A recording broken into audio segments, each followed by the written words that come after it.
मेरा वीडियो तो आ गया. I think it is there now. Okay, we start. A very good morning to all of you. I am Professor Hemant Sood from the Department of Civil Engineering, NITT Chandigarh. For those of you who are not aware about NITTER, a brief about NITTER, that this is a national institute working under Ministry of Human Resource Development, Government of India. We are four in all. NITTER Chandigarh is catering to the northern part of the country. But now since it's a national institute, we are catering to the requirements, technical education requirements, pan-India.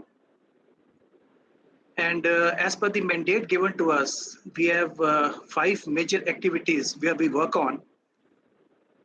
The first one being the curriculum development, whereby we design new curricula and we update new curricula as per the requirement of different states and different technical education. We do develop print and non-print material. As far as non-print material is concerned, we have developed number of video programs which are available on our institute website, NPTEL. Those of you who are interested in looking at those videos, they are available free of cost. You can just go through it. They are all lab-based video programs, what we have developed. Then another area where we work on is the research and development, whereby we undertake research programs for different government as well as private organizations and even for research organizations. Say, for example, Civil Engineering Department is associated with Ministry of Defense, and we have had undertaken number of research projects for TBRL. It is one of the organizations which is related to DRDO. And then we have extension services and consultancy programs. As far as consultancy is concerned, Civil Engineering Department is undertaking lot of consultancy projects, both for the government as well as private organizations. And we are the total consultants for Central Public Works Department for the northern part, and Power Grid Corporation of India, State PWD B&Rs, and even Vigilance Department. And the last one is, of course, I'm categorizing it as the last one, but this is our prime, mandate. That is the conduct of STC programs and long-term training programs. As far as long-term training program is concerned, we undertake MTech programs in certain engineering disciplines. Like in Civil Engineering Department, we are offering MTech program by the nomenclature Construction Technology and Management. It is an industry-based program. We are approved by AICTE and we are affiliated to Punjab University Chandigarh. We undertake these programs in 2 modes. One is the regular mode and the other one is the model program. In a regular program, it is as per the AICTE nomenclature. We run the program for 2 years. And as far as the model program is concerned, it is spanned over 3 years. For 2.5 years, the candidate is with us for 5 weeks, both during June, July, and December, January. This is quite good for those who cannot afford to have long leave from their organization. But it is at par with the regular program, what we offer. And it has got the same acceptability in the market as in case of other master's programs. Apart from this, we are offering PhD programs also under QIP scheme also, and otherwise also those who are interested, they can join the institute for the PhD programs. And the very important activity is the STC, and it is for that we are here now. This STC program is basically for a week's duration or 2 weeks duration, depending upon the requirement. We also run customized STC program for certain organizations who are, into the world of work. As far as this particular program of remote sensing and its application in engineering is concerned, this is going to be a 5-day program, and we are going to have 2 sessions in a day. Each day we are going to have a session in the morning that runs from 11 to 12, and in the afternoon is going to be from 3 to 4. And we have been running this program in the offline mode as well, whereby we have been, teaching the skills pertaining to the use of different softwares in remote sensing and GIS. But then, since many of you may not be having an access to the kind of softwares where we'll be demonstrating, so for the present, we'll be restricting our talk only to the theoretical component of remote sensing, GIS, and GPS.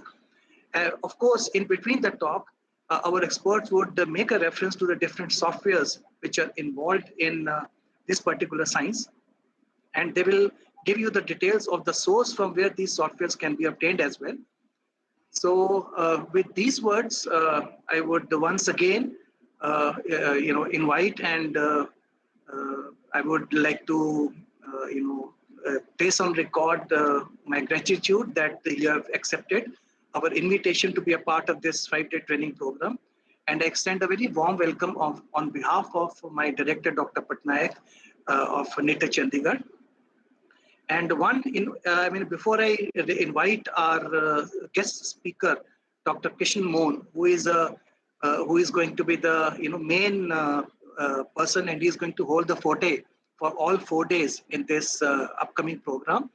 I would request all of you that the attendance is very important if those of you are interested in securing the certificates for having attended this program. And the link for that will be uploaded in the chat box of this Google Meet. So after each talk, both in the morning as well as in the afternoon, I would request to please don't forget to fill in the Google form so as to mark yourself present for the purpose of issuing its STC certificate from our side. Dr. Kishan Mohan is an expert in remote sensing. He's a person of repute both at the national as well as international level, and he has undertaken large and very prestigious projects both at the national and the international level. So during his talk, I would request all of you that instead that it becomes a one-way teaching session, I would request all of you to interact with him. Of course, let it not be a very frequent interruption, because that will break his tone of that teaching process. So I would request to please hold on to your questions, and in between he will give a pause and he'll invite questions from you.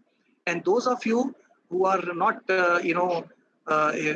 not in a position to be live through video or audio mode, you can even put up your questions on the chat box so that it becomes visible to him and he can respond back to you, whenever the questions are uploaded in the chat box. So with these words, I once again welcome you all, and I wish all of you a very happy learning. And now with these words, I would request and I would invite my friend Dr. Kishan Mohan to please start his morning session on basics of remote sensing. Thank you so much. Very good morning, Professor Sood, and thank you for initiating such a course. Before I start, let me interact for a few seconds with Monica. Monica is online. Monica, am I visible on the screen? But I cannot see the participants.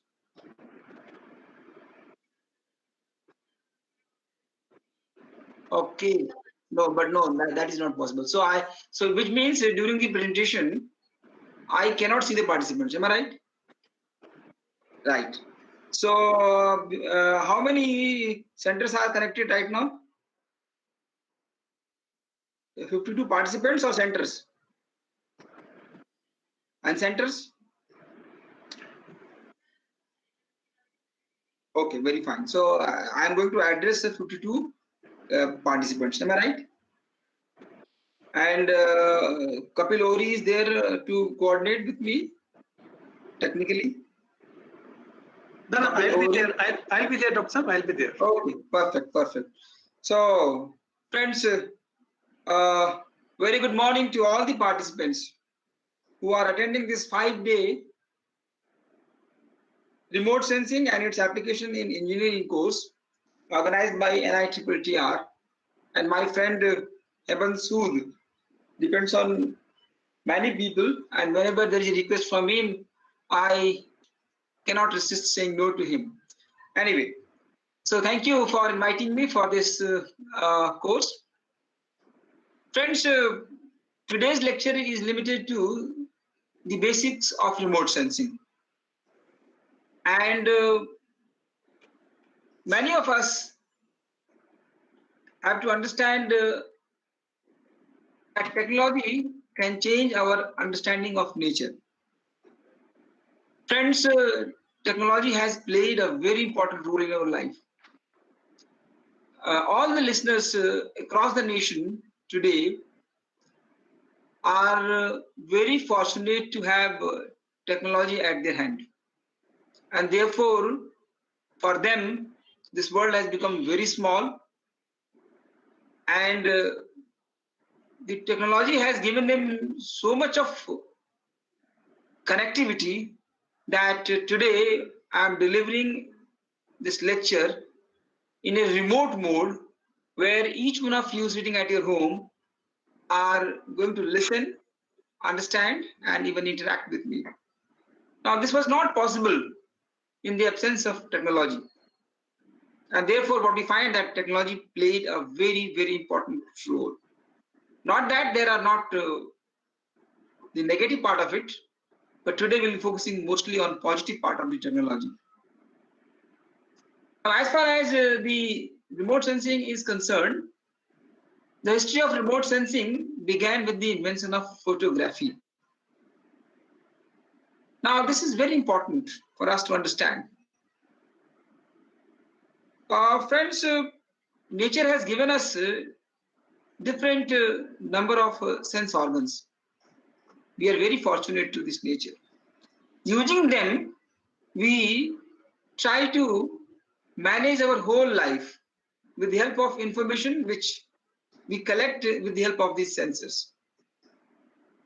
Now, when I say that the history of remote sensing began with the invention of photography, I would like to understand from any of the participants that do they know the meaning of the word photo in the photography? Anybody? What is the meaning of photo in the photography? Kapil Ohri can respond on this question. Anybody from the participants, if you can answer this question, what do you mean by photo in photography? Anybody from the participants? I want one person to interact with me quickly so that I don't waste time. Any one person can interact with me so that I move fast. The Kapil Ohri sir has written to capture the features of the area.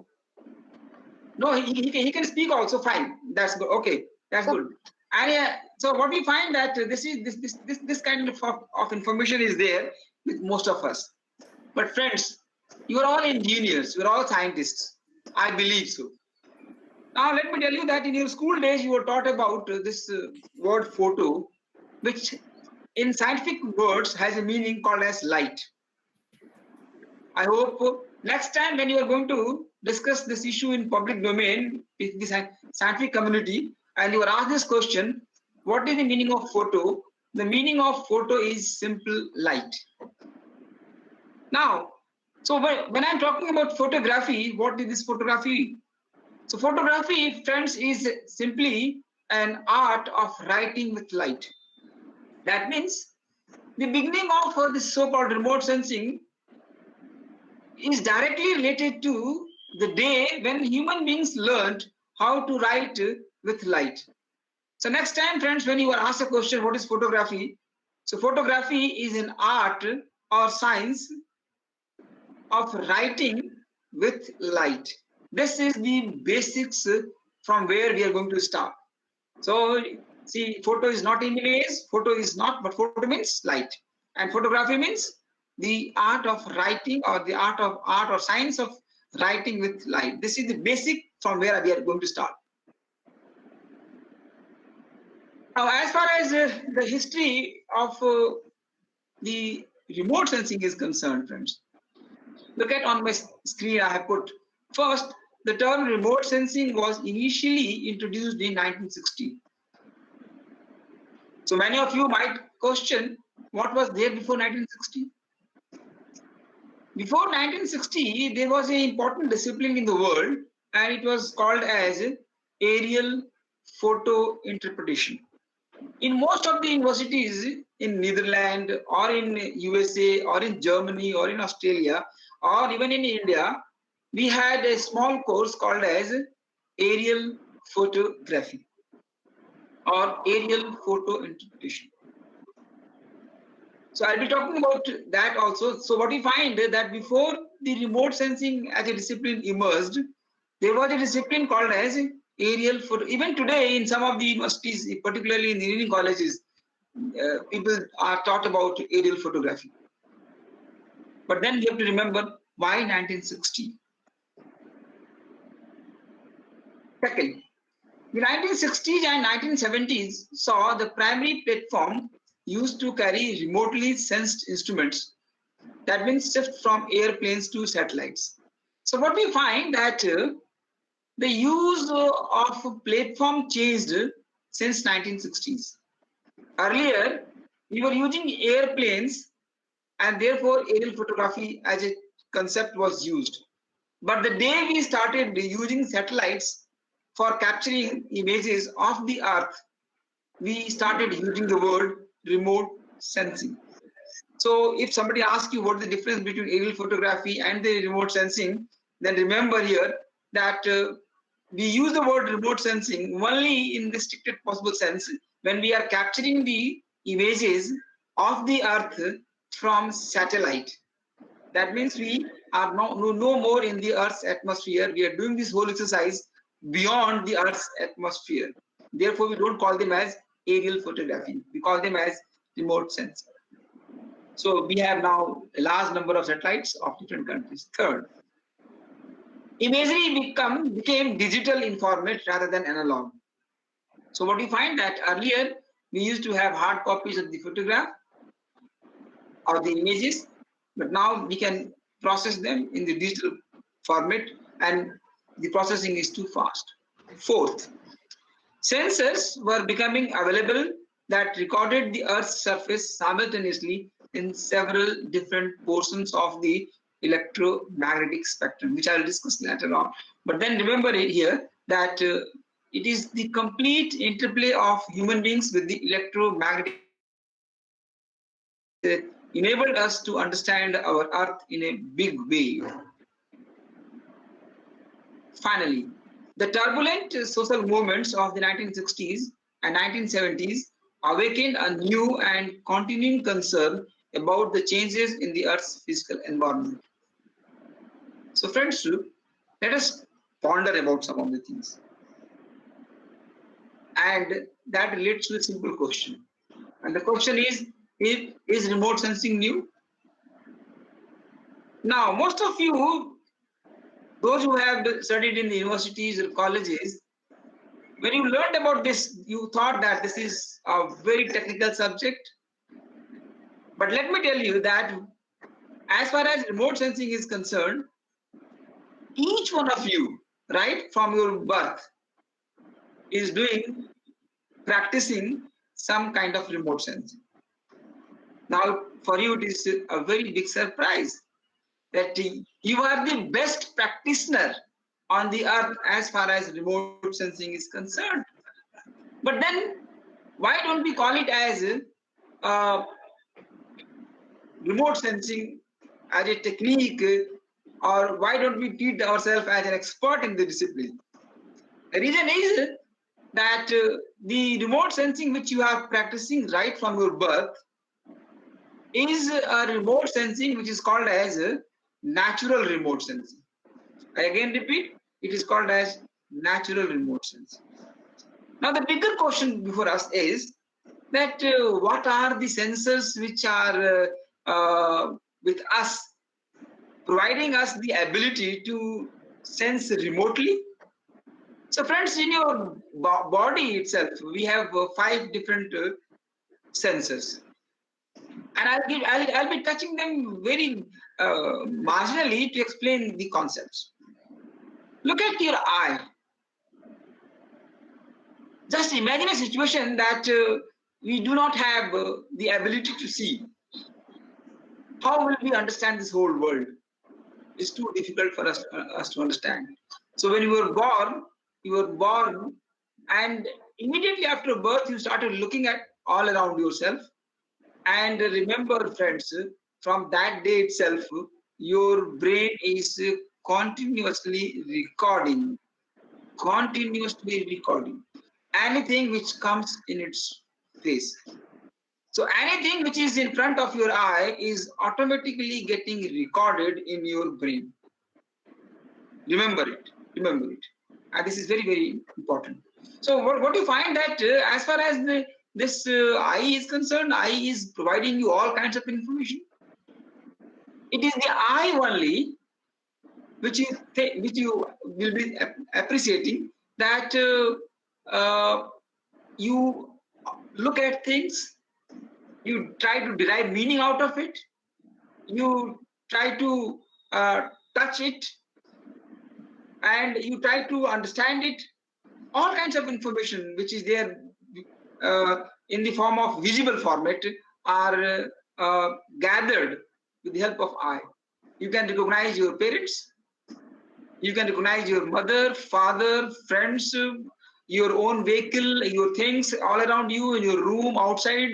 You can identify a tree, you can identify the trucks, everything, all that is there. So you recognize them, because here it is again very important that you are doing two things.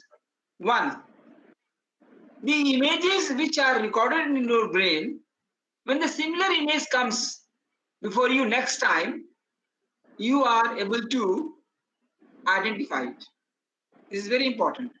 You are not able to identify an object or a thing without having already recorded image in your brain. Let me explain in simple words. Now, imagine sitting here in this classroom about your father or mother. Now what happens? The moment I say your father or mother, the image which is there in your brain is visible to you only. You can see that yes, this is my father, this is my mother. That is there in your brain, and you can visualize it. But then you can't show it to your friend, because that is in your brain. But then I put the photograph of your parents before you, and then you say, yes, it is my father. But then if I put a photograph of a person whom you have never seen in your life, and then I ask you, who is this person?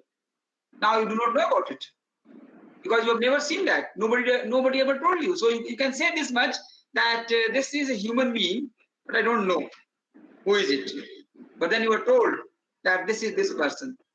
So if you are told that this is an image of Mother Teresa, and next time when I show you the same image, now without asking anybody, you will be able to recognize it, that yes, it is Mother Teresa. Now the bigger question is, why throughout your life you will be able to recognize, because the image is there in your brain, that there is an old lady in white clothes covered her head, and then wrinkles on her face, and then she is Mother Teresa. So what you find, that you are using eye as a remote sensing instrument right from your childhood. You are also using another sensor of your body, and that is called as your ears. Remember your school days, when you were sitting at home, and then the foot tap of your father was heard by your ears, and then you could say, without seeing your father, that it is none but it is my father who is coming. The question is, look at the sensor you have. You're not seeing an object, but you are in a position to identify that whose footsteps are there. Not only that, when you switch on a radio, and then there is this melodious song by a lady, and then you say, oh, it is Lata Mangeshkar singing. You're not seeing the Lata Mangeshkar, but then you immediately identify the voice, because your ears are helping you to recognize it. Because you've already recognized, you have already recorded that sound, and the person, they are attached together. Therefore, you are able to identify it. Again, she is not in front of you, or not touching you, not doing anything, but then you are able to recognize. The third part of it is equally important. And so suppose you are coming from outside, and you are at home now, and then suddenly you find that something has been cooked so delicious, and then you want to eat it, and so you say, oh, very good food is there because your nose has identified the food. Your eye has not helped, your ears are not helping, but your nose is now helping you in identifying what has been cooked. Whether it is the tastiest puris, whether it is tastiest gazrela, whether it is tastiest gulab jamun, whether anything, and now you are in a position to identify it. So what do you find, friends? Out of 5 sense organs, I have discussed about 3 sense organs: the eye, the ear, and the nose. In all, when you're using all of them, or each one of them separately or together, you are not touching any object with these remote sensors. You're not touching the eye with the object, you're not touching your ear with the object, you're not touching your nose with the object, but your nose was able to identify what object it is, your ear was able to identify what sound it is, and your eye was able to identify what object it is. But think of a situation in your home itself every day, particularly in the winters, when you are using the water to take bath, and you have a geyser in your house. Now, when you switch on the tap, the water is, whether the water is too hot or whether water is too cold, you are in a fix. Now, you are trying to use your eye, you are trying to use your ear, you are trying to use your nose, nothing helps. Nothing helps. So what do? You touch the water with your skin. And the skin gives you a feeling that it is good enough, hot enough for you to take bath, or it is still cold and you want to have more heat in the water. So what do you find in this situation? You have to touch your sense organ with the object in order to get the information about the object. Remember here. Similarly, you must have seen that suppose you are given something to drink and you want to know whether it is too hot or whether it is too sour or whether it is quite sugary, and then you want to use your eye as a sensor. Can my eye tell that whether it is sweet or sour or too sour? Your eye cannot help, your ears cannot help, your nose is also not able to help. So what do? You take it to your tongue, and then your tongue touches it. The moment your tongue touches it, your tongue tells that yes, it is sweet, no, it is lemonade, no, it is sour. Now what do you find? That out of these 5 sense organs, what you found that the tongue and the skin was able to provide you information only when you touched them. Only when you touched them. Remember, friends, from here comes the definition of remote sensing. So remote sensing is a method of collecting the information with the help of your sense organs itself. And what was happening? You were not touching, you were not in direct contact with the object. So there was no physical contact with you, your sense organs, and the object. Even then, you were getting the information. So what is the message to us? Message is that remote sensing is providing us information even from far off place. We do not want to touch it. There is no need to come into physical contact. And look at it. From here comes the definition of simple definition of remote sensing. So what is this? It is the art and science of obtaining information about an object without being in direct contact with the object. I again repeat. This is an art and science of obtaining information about an object without being in direct contact with the object. This is what we have discussed. This is what we have discussed. But then what I discussed with you was for natural remote sensing.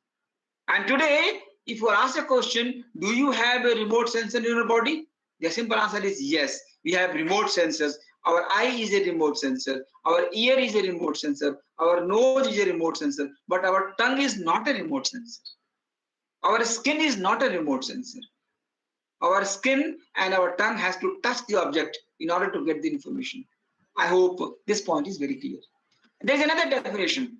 So, it is the process of collecting, storing, and extracting information from the images of the ground acquired by devices not in direct physical contact with the features being studied.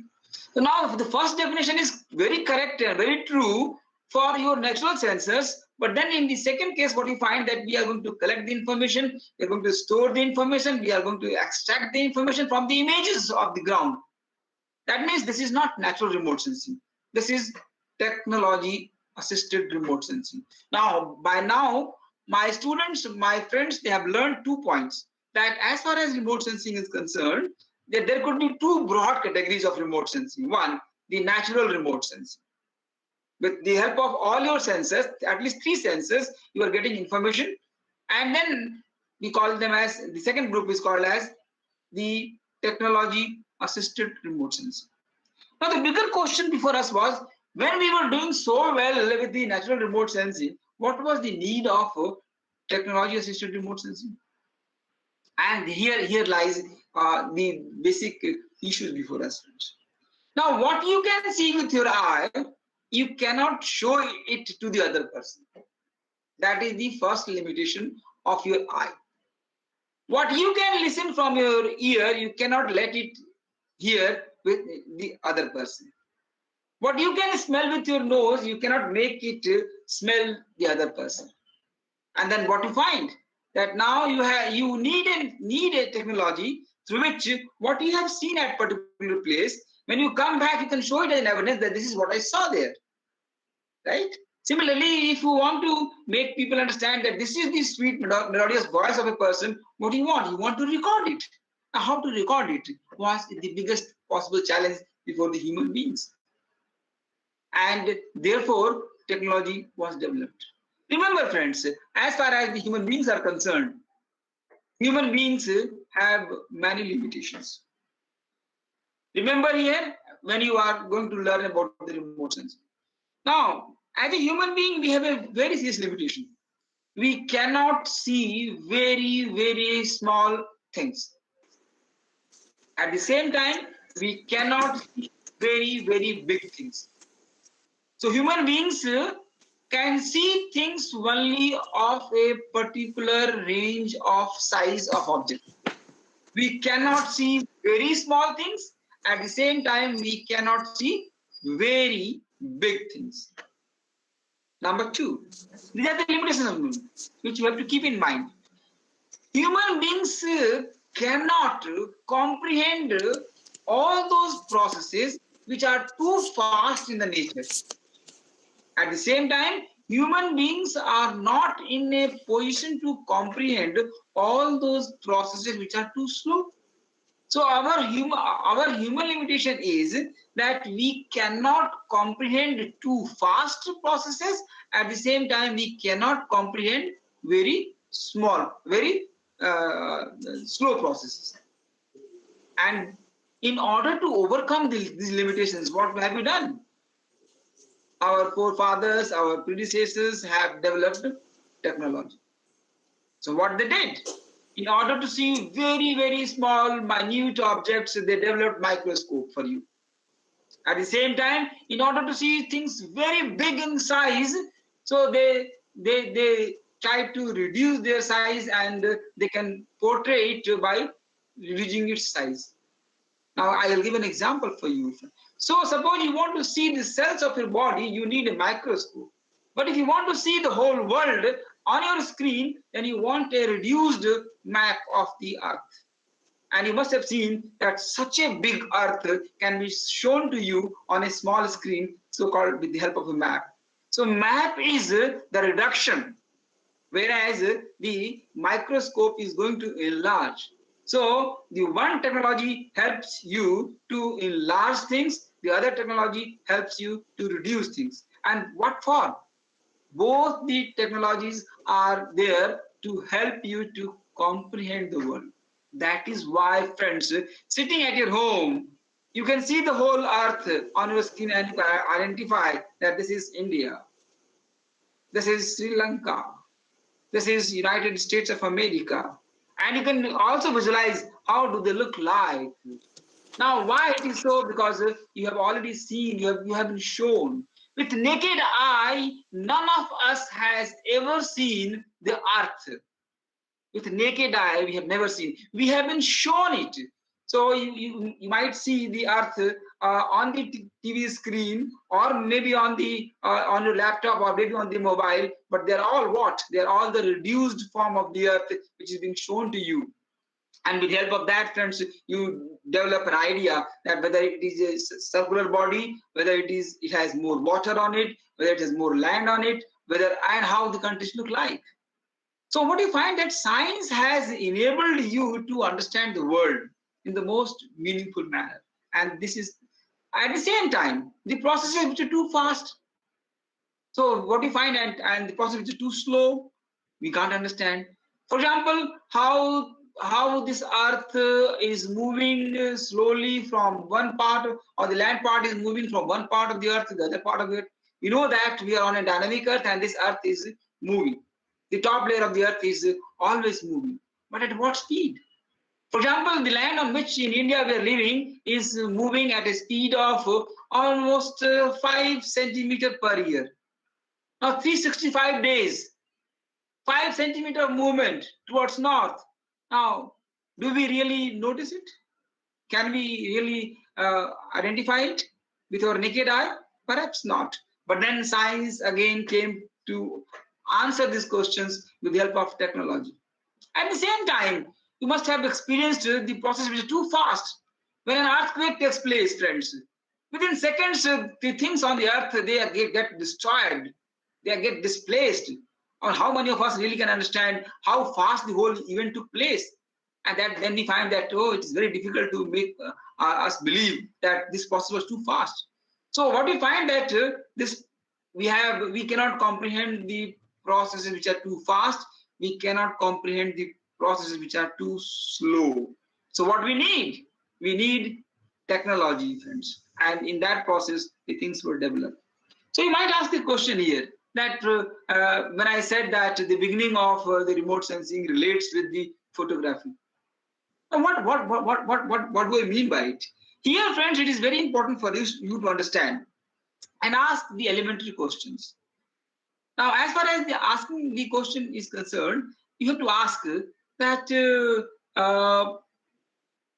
this photography, why it was developed and how it was developed. It was developed for capturing things, for recording things. Now, when the photographs were not available, people were trying to paint. Painting was there. People were inscribing things on the rocks. But then they were not photography. It was the written either with the help of a chalk or with the help of a stone or with the help of some ink. They were all there. But then the true image of a particular place, of a particular person in the absence of photography was not there.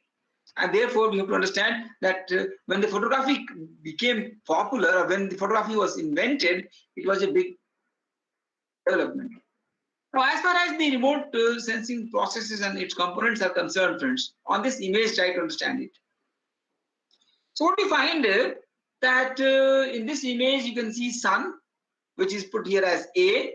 So we have a source of energy, okay? And then this source of energy is falling on an object, or before that, it is passing through a medium. Now, medium in this case is our air. And then from the earth, that is C, it is you find that when the light falls on an object, it has some mechanism which we will be discussing later on. So what we find that the image of the earth is being captured either with the help of a satellite or with the camera or anything, and therefore the whole process. Yes. Sorry to interrupt. PPT is not visible. PPT is not visible. It's not visible. It's not visible. What happened? आपने share नहीं किया, I think. Share किया था. नहीं, हुआ नहीं. Okay. ये कब से विजिबल नहीं है? काफी देर से नहीं है. हाँ? I thought you are speaking extempore. Oh my God. How can it happen?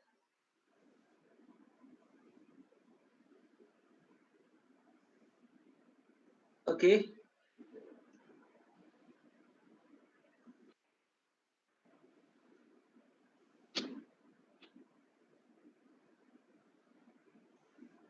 it visible now?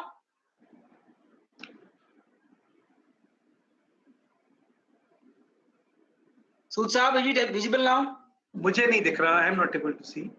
Other participants, you may ask the other But I think participants, they are saying it's visible. You can continue then if it is visible to them. No issues. Okay, fine, perfect. So, friends, look at this image very carefully. Now, what are the basic principle on which this remote sensing operates? Now, the first principle, see, I told you in the beginning that we wanted to record. For example, whatever I see with my eye, I want to record it. So one method is I can record it in my brain, but then I can't show it to others. So we have to ask a question.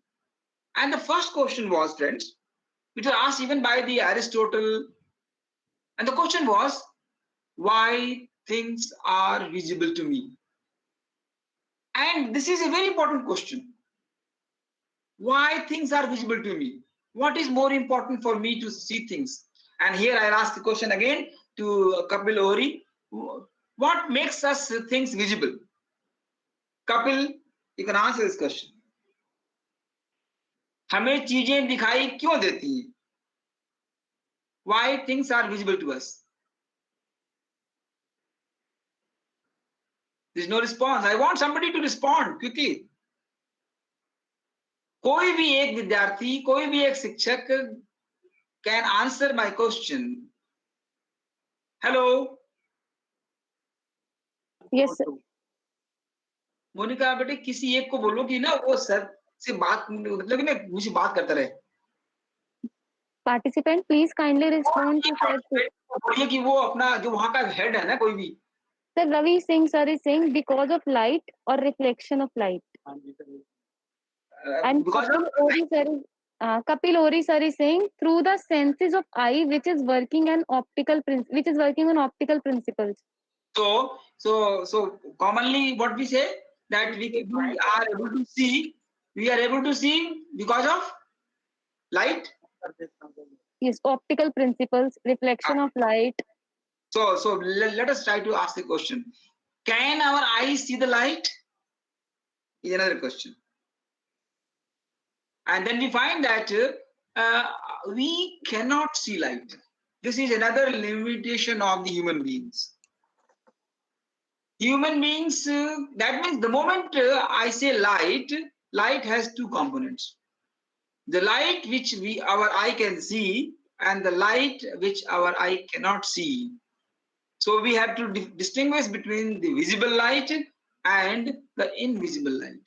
And what we find, our eyes can see only visible light. And then when I say the visible light, again, the visible light is that light which is reflected part of it. Remember here, our eye can see the reflected light. So one important principle which was understood by our... Hello? One, this is very important, that the simple principle which operates in the physical sciences or in physics, that we understood from our understanding that every object has a differential property of reflectance in the presence of light. So what we learned that human beings can see things only in the presence of light. So if it is dark, completely no light on the earth, in the night time, friends, we human beings cannot see, is the first principle. Human beings can see things only in the presence of light, is a very fundamental principle. That means human beings have the ability to recognize things, identify things, interact with things only in the presence of light. At the same time, what we learned over the years, that every object, be it a tree, be it a rock, be it a soil, be it a human being, be it an animal, okay, they have a property of reflectance. So when the light falls on an object, and that particular object will reflect the light, the reflected light falls in our eye and we are in a position to identify the object. Here it is very important for us that when we look at the light, where do we see the light? Friends, it is very simple basic principle that human beings can see light only at two places. One, at the source, right? Number two, when that light falls on an object and that object has a property of reflectance. If that object doesn't have a property of reflectance, our eye cannot see that. Friends, here again try to understand the basic concept. Between two of you sitting at two places, place A and place B, each one of you can see each other.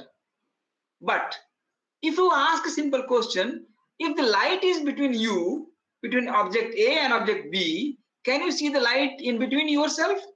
What do you find? No, you can't see this. You can't see.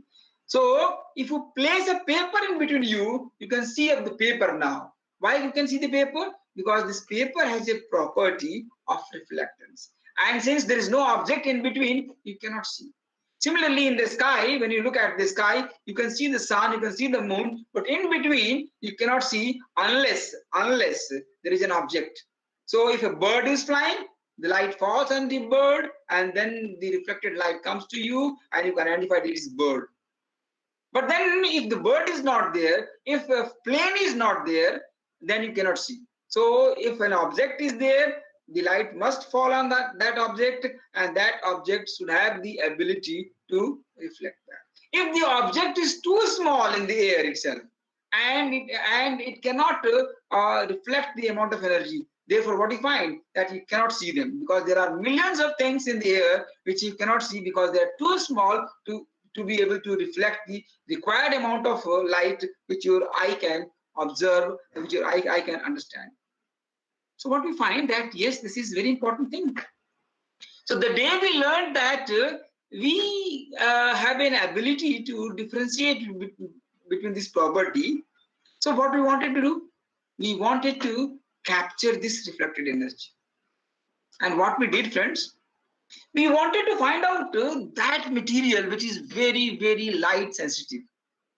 So our people in the chemistry or people in the physics, they were coordinating with each other and trying to find out what should be the object. So remember, when you were a small child, you had a camera in your house, and in that camera there used to be a photo film. And what was that photo film? Do you know about it? That photo film was nothing but it was a polyester sheet. And on that polyester sheet, a chemical was applied. And what was that chemical? That was called silver halide. What was this meant for? It was meant that the moment light falls on this polyester sheet with silver halide, it will reflect and the exposure will be there. So remember those school days when you had a camera, and by mistake when you opened the camera, the entire film was exposed and you were appreciated for it. Wonderful, my child, you've done a wonderful thing. I know you had a tough time because you misused the or you destroyed the entire film. Anyway, so what do you find that see, in order to capture the reflected energy, what you invented? You invented a material which was photosensitive. It was light sensitive, and the light used to fall on that, and therefore there used to be a button to press. So what will happen when you press the button? The screen will open, and the total area of that particular photo film will be exposed. Therefore, that part was used, and that becomes the negative, with the help of which the positive was prepared later on. So the first principle was how to capture the reflected energy. So human beings learned how to capture the reflected energy. But this is possible to record the objects only when the light is present.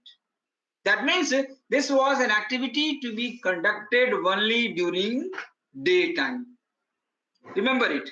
So the photography was possible only during the daytime, not in the night time, because in those days we had no such camera in which the provision of light was there to capture the images in the absence of light. Now, if this was there, then there was a problem that what if you want to capture something in the night, what to do? And therefore, you came to another important property of the objects.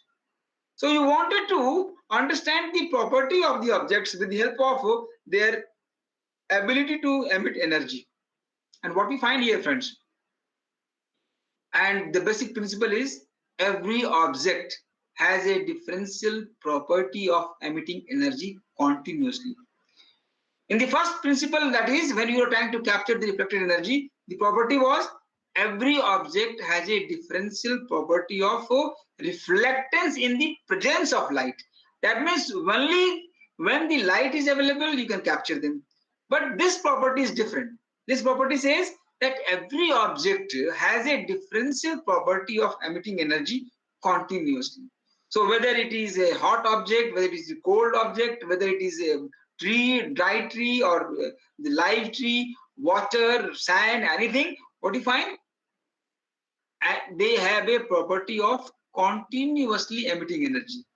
So if we can use this simple property of objects, you can easily identify and differentiate that this is an object which is continuously emitting the energy, and therefore we learned how to capture. So this particular capturing of energy now has an advantage over the reflected energy in the terms of because you can use it anytime, daytime also, night time also.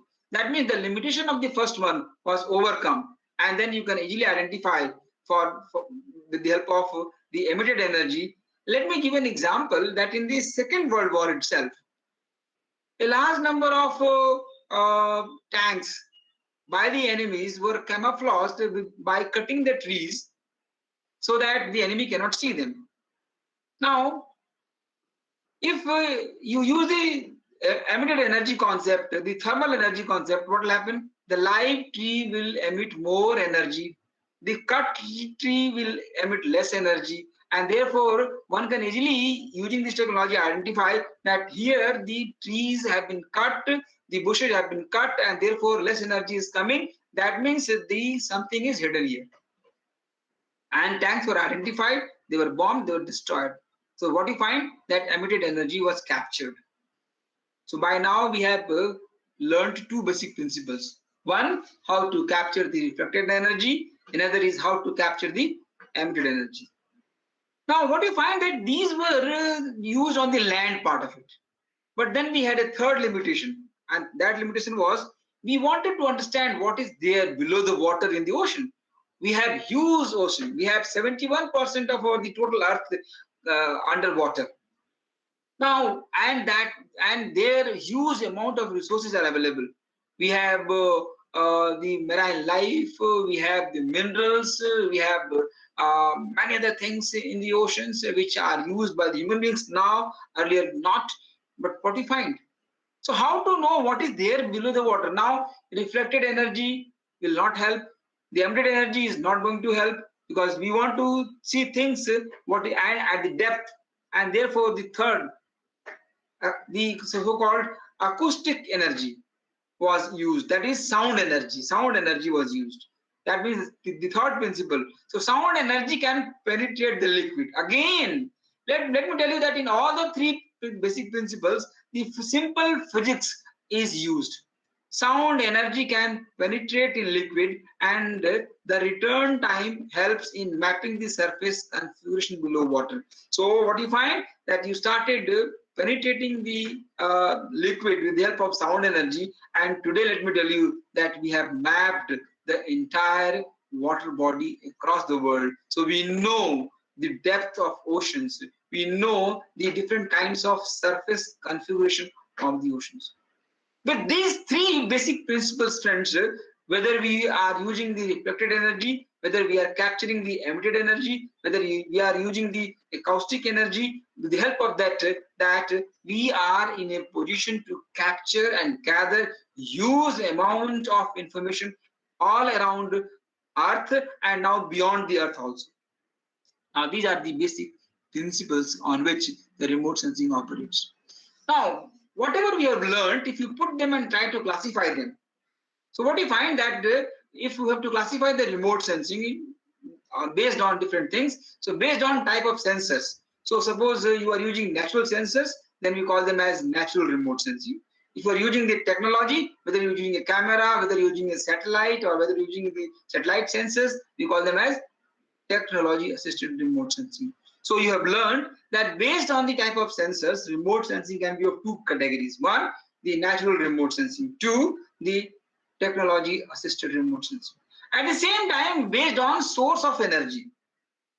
And here I put them in two categories. One is called as passive remote sensing, and second is called as active remote sensing. Now here it is very important. Now when I say passive remote sensing, remember, if I am using sun as my source of energy, then I have no control on the sun, right? Since I have no control on the sun and the total amount of energy which I am receiving from it, that means it is a passive source of my energy. I have no control. Again, I repeat, if I do not have a control on the energy supplied by a luminous body, remember, I have to call it as passive remote sensing. But if I have a camera and I know that this much of energy is there, and see what you do. So if you remember the photographers, so normally when you go to a photographer, you ask a question and you tell him, you know what you tell? You ask him to prepare a good photograph for you. Now this is a very important and ticklish issue. Why do you ask a good photograph? Things will not change on your face, my child. Now the interplay of the light, the photographer will do nothing. Photographer is not going to change your features.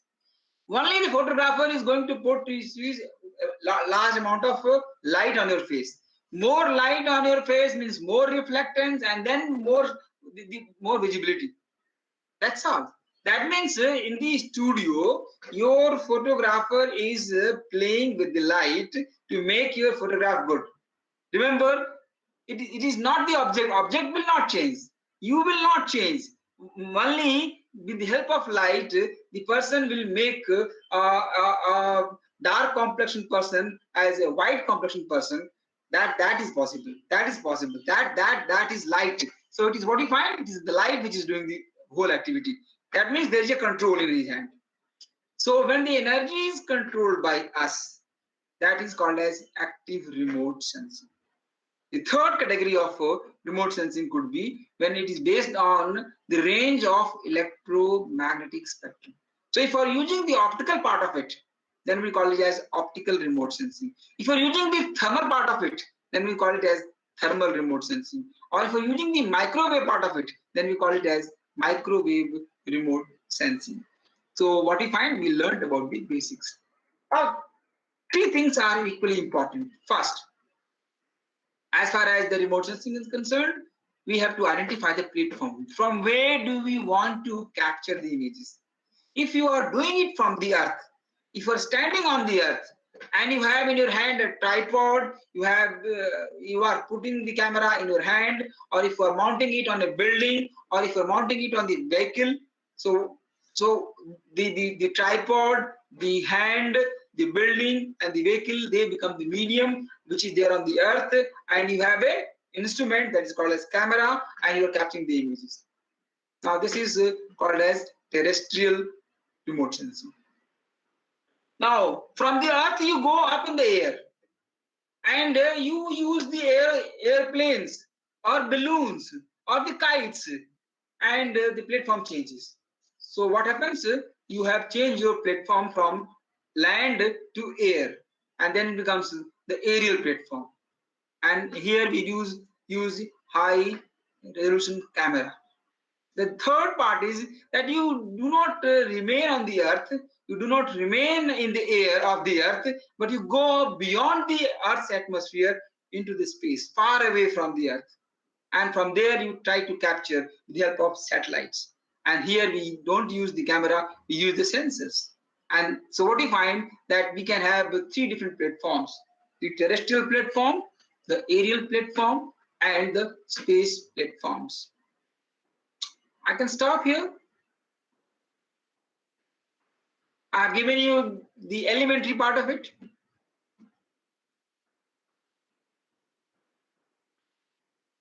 Monica. You can ask for questions if Yes, participants are- because Any questions from any of the participants?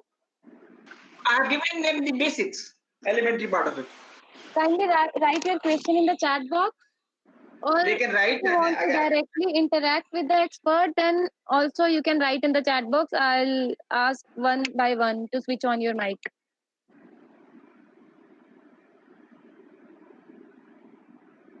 Yes, participants, any question? Sir, one. Sir, Sunny Tool sir is asking research journal regarding remote sensing. Mhm. So, is there any research journals regarding remote sensing? Yes, there are. Any other question?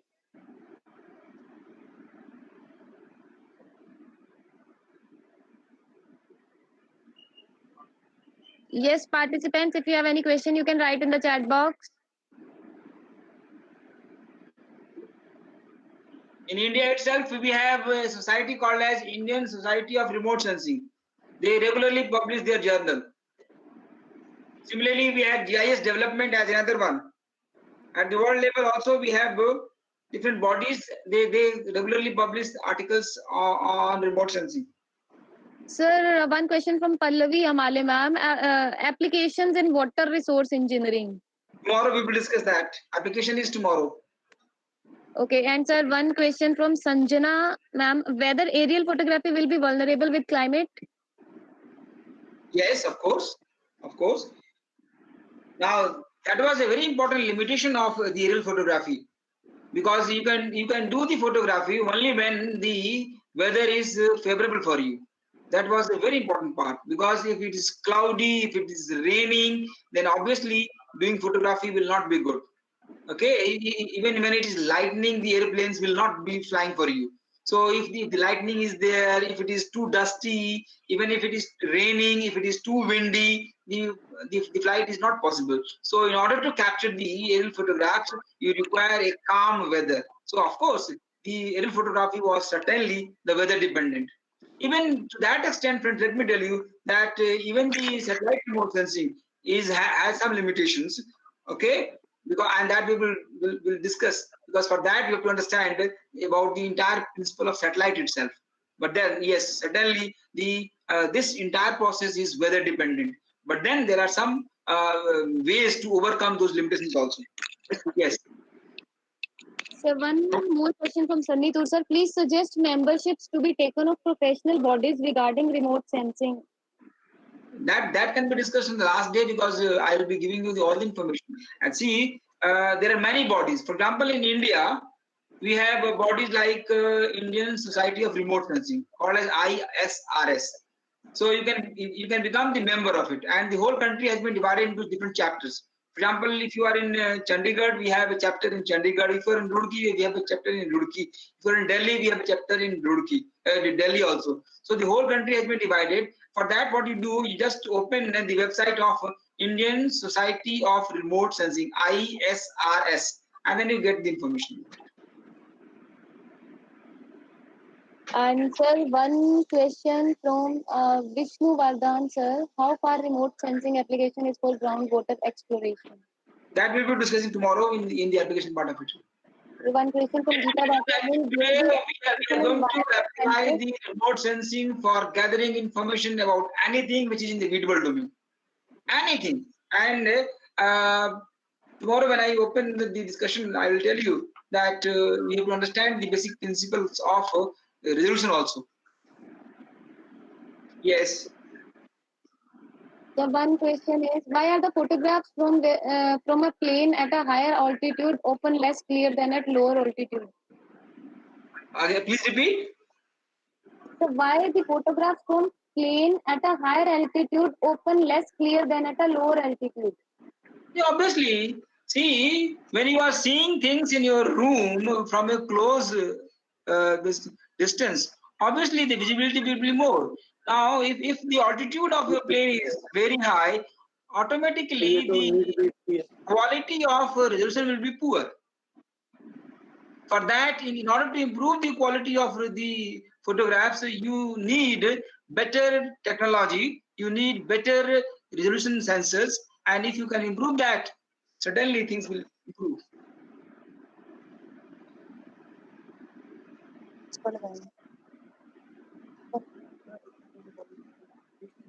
So when we have to enter, no, sir, 1 minute. Is remote sensing fully dependent on the satellite communication applications? No, satellite communication is different different thing. Satellite communication is different thing. See, in the satellite communication, we don't look at the image of the Earth. It's very important. So here our students have to understand that as far as the satellite communication is concerned, satellite satellites which communicate the information, okay, they are high altitude satellites, and there we use different signals. Okay, in the case of the remote sensing satellites are low altitude satellites. In simple way, let me make you understand that remote sensing satellites are at an altitude of about 600 kilometers from Earth's surface, whereas communicating satellites are located at a height of 36,000 kilometers from the Earth's surface. I again repeat, the remote sensing satellites are located at an altitude of 600 kilometers from the Earth's surface, whereas the satellites used for communication purposes, they are placed at a height of 36,000 kilometers. So communicating satellites are high altitude satellites, whereas remote sensing satellites are low altitude satellites. At the same time, the remote sensing satellites are also called as polar sun synchronous satellites because they move from pole to pole and capture different parts of the Earth in different orbit. Whereas the satellites which are used for communication purposes, they are geostationary satellites. So they face a particular part of the Earth continuously so that communication is not disturbed. So the satellites which are used for the purpose of communication, they are geostationary. Whereas satellites which are used for the purpose of remote sensing, they are called as polar sun synchronous satellite, and they move from pole to pole.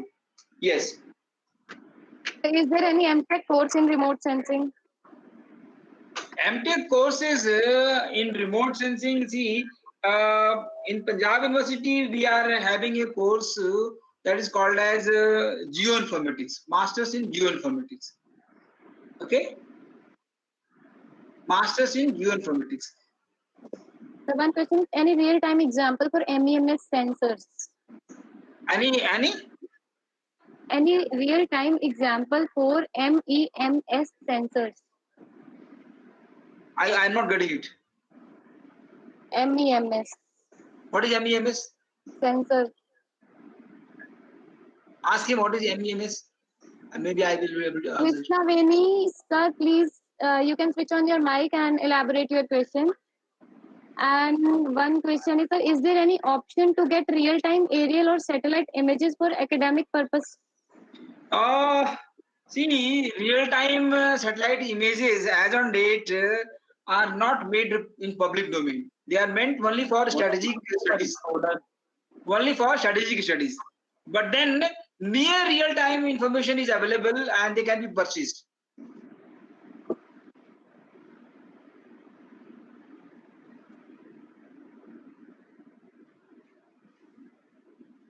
Yes, what was that question? Let me understand. What was the question? Earlier question? Somebody asked about some MEMS. What is? Any real-time example for MEMS sensors? What is MEMS? Krishna Veni, sir, please elaborate your question. They are not responding. You can go to next question, Monica. No, I think they have written it. It's micro electromechanical system. No. See, he has to understand it. See, in the remote sensing, right now, we are using a particular part of the electromagnetic spectrum. And as on date, we have been able to use the visible part of the spectrum. Okay, we have also used the near ultraviolet part of the spectrum. We have also used the near infrared part of the spectrum. We have also used the microwave part of the spectrum, and therefore putting them together, we can use the different parts of it. At the same time, we can split a particular band. Suppose we have the visible band, this visible band can be split into so many other parts. So for example, band 1, band 2, band 3, band 4, and so many. So as on date, we are completely dependent on the different bands of the electromagnetic spectrum. Yes, sir. There are no more questions. Okay, thank you.